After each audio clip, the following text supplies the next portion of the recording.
മയ്യത്ത് പരിപാലനമൊക്കെ ആയിട്ട് നടന്നിരുന്ന ആളെ ഇപ്പൊ ഇവിടെ മേപ്പാടി വയനാട് മേപ്പാടിയിൽ വീഡിയോ കാണുമ്പോൾ എനിക്ക് വളരെയധികം സന്തോഷം തോന്നി.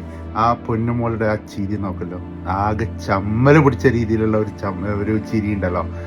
ഈ കാലഘട്ടത്തിൽ ഓരോ കാര്യങ്ങൾ ചെയ്യുമ്പോഴും പലരും, എല്ലാവരും അല്ല, ചില ആളുകളൊക്കെ നല്ല നല്ല കാര്യങ്ങൾ ചെയ്യുമ്പോൾ അത് ഫോട്ടോഷൂട്ടിനും അതുപോലെ തന്നെ ജനങ്ങളുടെ ഇടയിലേക്ക് അതിന്റെ വീഡിയോകൾ എത്തിക്കാനൊക്കെ ചെയ്യുന്നത്.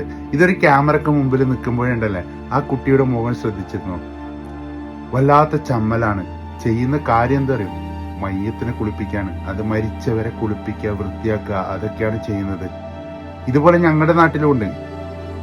ഞങ്ങളുടെ നാട്ടിലെ കുറച്ച് ടീം അങ്ങ് വയനാട്ടിലേക്ക് പോയിരുന്നു. അവർ വയനാട്ടിലേക്ക് പോയിട്ട് അവിടെ എല്ലാ പ്രവർത്തനങ്ങളും നടത്തി. ഇതേ പ്രവർത്തനങ്ങൾ ഞങ്ങളുടെ നാട്ടിൽ ആര് മരിച്ചാലും ഇവർ വന്നിട്ട് ചെയ്യുന്നുണ്ട്. വല്ലാത്ത അതിനൊരു മനക്കെട്ടി വേറെ തന്നെ വേണം മോളെ. നമിക്കുകയാണ് നിന്നെ.